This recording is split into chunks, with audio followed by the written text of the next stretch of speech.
But just so you know, I did post the picture we took last week of all of us in our cargo shorts to honor John. I posted it on Facebook. I let his wife Karen know. She had already seen it. She said she saw it. She immediately burst into tears, but in a good way, she said. It meant a lot to her and her family, so thank you guys for doing that. That was a fun thing to do. I have just one announcement today as we get going. On your tables, we don't have attendance sheets today, so we don't worry about that. But there's a little sheet. We do this every year. We, as a church, as Chapel Street Church, along with a lot of other churches, are involved with a ministry called Royal Family Kids Camp. A number of you guys have done Royal Family. It's a ministry to foster care children in Kane County. It's a camp. At least the main thing we do is a camp, and we're always recruiting counselors, especially male counselors. These are children who don't really have, some of them don't really have positive role models, have been abused and so forth. But it's a wonderful thing we do, and there's lots of ways to get involved. You can volunteer and be a servant for a week.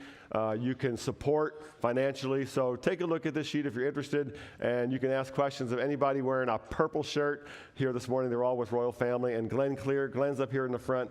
He can answer your questions as well. So, oh yeah, well, wonderful. We can applaud these guys. We love having team guys. We love when men are making a difference in the world. We want to support that, and this is one way to do that. So take a look at Royal Family Kids Camp.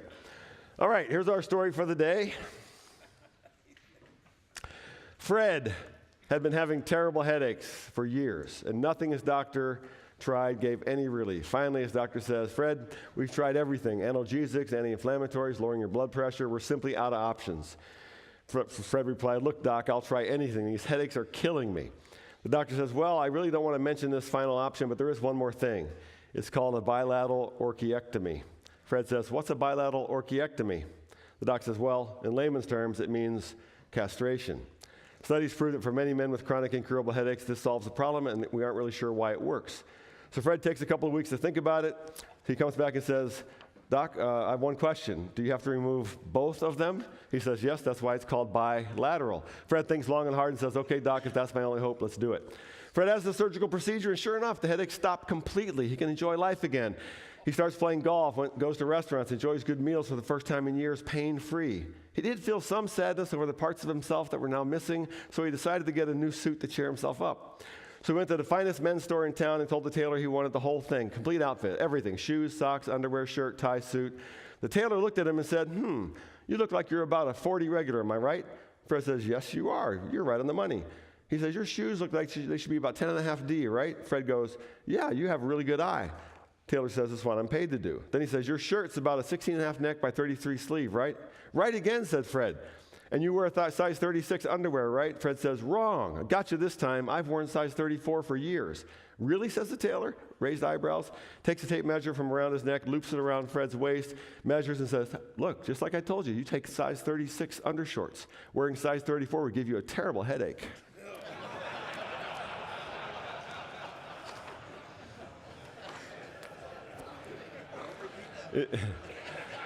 If you look that up, there are other versions of that joke that I had to trim down for what we do here.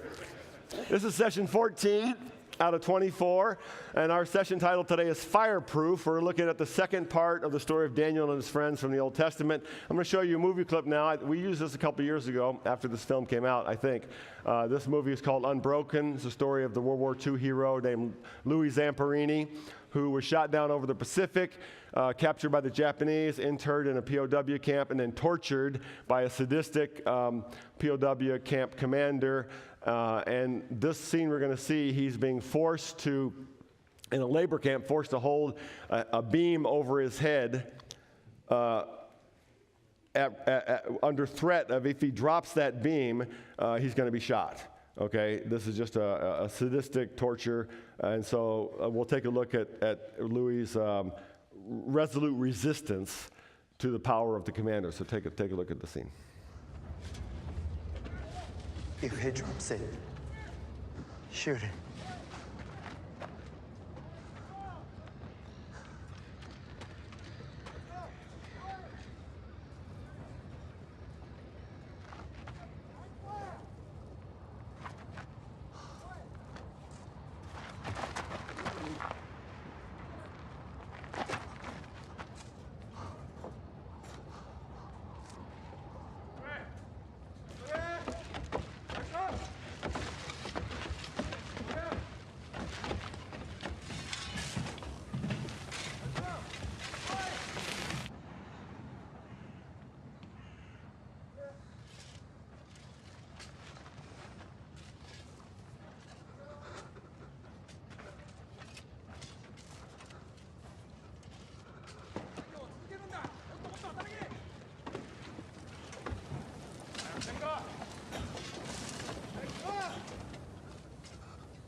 Don't look at me. Don't look at me. 見るな。見るな。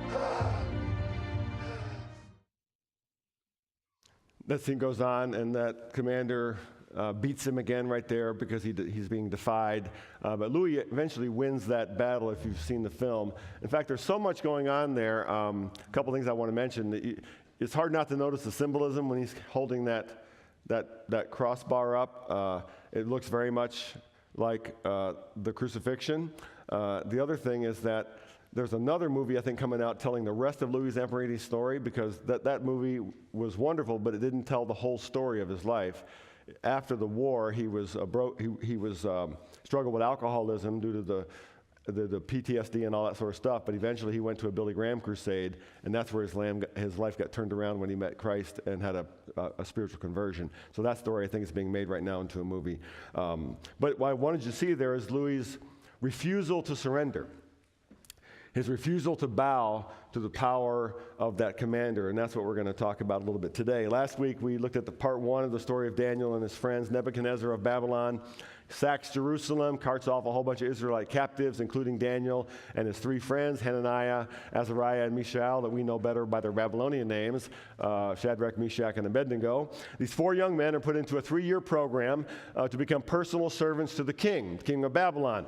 Nebuchadnezzar wants to turn them into good Babylonians, so he teaches them the language, the literature, the religion, feeds them food from his own table, or at least tries to, gives them new Babylonian names. But these four Hebrew young men refuse to defile themselves. That's what we looked at last week. They didn't eat the king's food and wine. They rather chose to eat vegetables and water. God causes them to be blessed and to move to the very top of their class. That was last week. Today we pick up the story just a couple chapters later, Daniel chapter 3. It's a long narrative again. I'm going to break it into several parts. King Nebuchadnezzar made an image of gold 60 cubits high and 6 cubits wide. That's like 90 feet tall or so. Giant golden image. And set it up on the plain of Dura in the province of Babylon. Image was probably the pagan god of the Babylonians, Marduk, which is roughly translated as the bull calf of the sun. He then summoned the satraps, prefects, governors, advisors, treasurers, judges, magistrates, and all other provincial officials to come to the dedication of the image he had set up. So the satraps, prefects, governors, advisors, treasurers, judges, magistrates, and all other provincial officials assembled for the dedication of the image that King Nebuchadnezzar had set up, and they stood before it. Then the herald loudly proclaimed, "Nations and peoples of every language, this is what you are commanded to do. As soon as you hear the sound of the horn, flute, zither, lyre, harp, pipes, and all kinds of music, you must fall down and worship the image of gold that King Nebuchadnezzar has set up. Whoever does not fall down and worship will immediately be thrown into a blazing furnace." So Nebuchadnezzar was not fooling around. Therefore, as soon as they heard the sound of the horn, flute, zither, lyre, harp, and all kinds of music, all the nations and peoples of every language fell down and worshiped the image of gold that King Nebuchadnezzar had set up. I'm going to stop there. First thing we want to talk about just a bit is what I'm calling the false gods of a pagan world. False gods, small g, of a pagan world.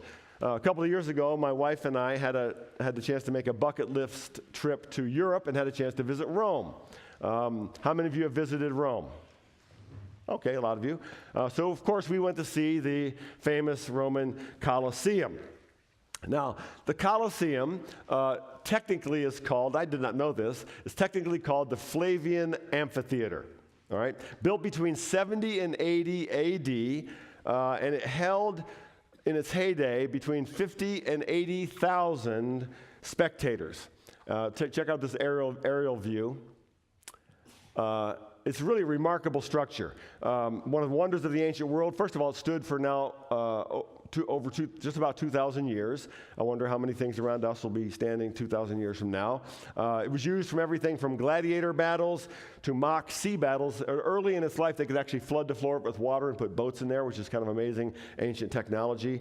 The construction, interesting, was used also for big game hunting. They'd flood it they'd put wild animals in there, and the gladiators would kill the animals. I think in the opening weekend, they killed something like 7,000 animals in the Colosseum. It was all about blood and battle and so forth.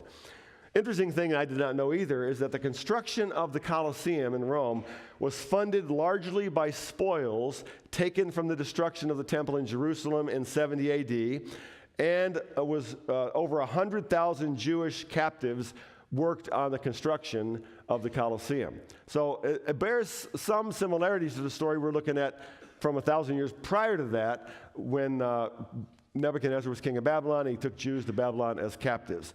But looking at the Colosseum, it's hard not to think about NFL football, at least for me. This is an aerial view of Soldier Field. Most of our modern stadiums, or stadia, I'm not sure how to say that, they look remarkably like the 2,000-year-old Roman Colosseum, almost like they're patterned exactly after it. And that makes me think about what archaeologists will think about our culture 2,000 years from now when they dig up the remnants of North American culture. They're going to find ruins of large stadiums, right? They're going to find dozens of them in almost every major North American city, and even some smaller cities, and they're all going to be almost exactly the size of the Roman Colosseum, if not larger. And in those excavated ruins of stadiums, they're going to find images of lions and jaguars and bears carved into the very walls of these ancient structures. And they're going to find images and statues of large men wearing battle helmets and protective armor. And they're going to assume, I think maybe, that the people of North America in the 21st century gathered in huge stadiums to watch violent gladiator battles and to watch men fight wild animals to the death, just like we think about the Roman Colosseum. And then they're going to excavate thousands of personal dwelling units where the ancient people used to live as families. And they're going to find that in all those dwelling places, there was at least one room in that home where all the furniture is arranged facing one direction. And they're going to guess there was a glowing piece of technology, a shrine really, on that wall that the people would sit before for hours every day and worship. And they're going to find these small ovens, small altars in the back of each one of these homes. They're going to think maybe we offered our animal sacrifices back there on our little grills. What are they going to think about our culture? And if that's what they think about our culture when they dig it up, they will do so because they know, as we know, that it's the nature of human beings to worship something. Now, I've said here before, one of my favorite definitions of worship is the offering of extravagant devotion. Now, all human beings worship something. It's just how we're wired up. Animals don't, human beings do. It's one of the demarcations between the animal kingdom and human life. Is human beings worship something. They build altars, we worship things, we give extravagant devotion to something, and everyone does it. Now, we don't set up giant golden idols in our culture. Not typically, but we do have plenty of cultural gods, small g, to which we are tempted to offer our extravagant devotion. For example, work and career. In our culture, that's one of our idols. Work calls for our extravagant devotion. Money. Some call money the temple of the 21st century. Money calls for our extravagant devotion. Even sports for some of us. When we watch NFL playoff games this weekend, it's going to be quite easy to see extravagant devotion, right? I heard a story this past week of a guy who has been to every single Chicago Bears home game for 33 years. That's devotion. Or how about this guy who attends Bears games wearing a full taxidermied bear's head and claws and a complete bear suit made out of a bear skin. That's what he wears to games. I think they call him Bear Man or something like that. That's also devotion. Now, the god of ancient Babylon was Marduk, god of prosperity and fertility and so forth. And Nebuchadnezzar, the king, was demanding that everyone in his kingdom bow down to the god he set up. In a sense, bowing down to him, but he couched it in this God. But as the story unfolds, these three, we don't know exactly where Daniel is at this part of the story. He's not with the three, at least not mentioned by name. But Shadrach, Meshach, and Abednego refuse to bow down. And we're to the second point of the outline. They refuse the king's command to bow down. Pick up the story in verse 8. At this time, some astrologers came forward, sort of the ancient priests of the time, came forward and denounced the Jews. Shadrach, Meshach, and Abednego. They said to King Nebuchadnezzar, "May the king live forever. Your majesty has issued a decree that everyone who hears the sound of the horn, flute, zither, lyre, harp, pipe, and all kinds of music," I think the Babylonians were proud of their instrumentation. They do this like 4 times. "Must fall down and worship the image of gold, and that whoever does not fall down and worship be thrown into a blazing furnace. But there are some Jews whom you have set over the affairs of the province of Babylon, excuse me, Shadrach, Meshach, and Abednego, who pay no attention to you, your majesty. They neither serve your gods nor worship the image of gold you have set up." I think there's a little jealousy going on here. I think that these 3 Hebrew young men, along with Daniel, had been elevated. Remember, they had been promoted. They were more successful than all the others in the training program. So I think there was some jealousy going on here. These guys had passed up some of the Babylonian natives in terms of their service to the king, and now this guy's blowing the whistle on these Jews that you put in these places of authority, right? Furious with rage, verse 13, Nebuchadnezzar summoned Shadrach, Meshach, and Abednego.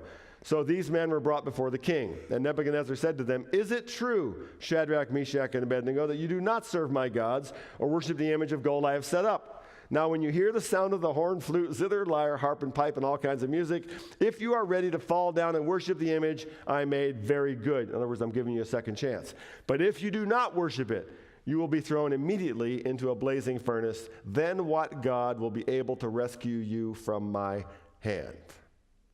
So, just as they refused to eat the food and drink the wine from the king's table, Shadrach, Meshach, and Abednego now refuse to bow down to Nebuchadnezzar's God, and the king is not happy.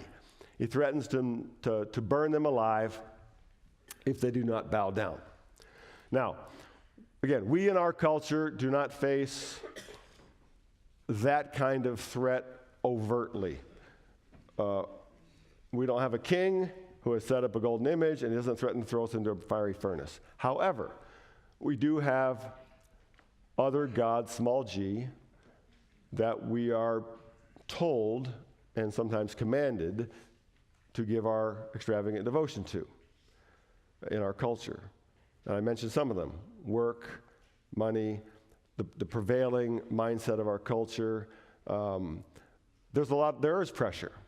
And we're not threatened to be thrown into the fiery furnace, but we're threatened sometimes to be ostracized or to lose our job, or if you don't do this, we face pressures. Years ago, I want to tell you a story about a pastor named Joseph Sohn.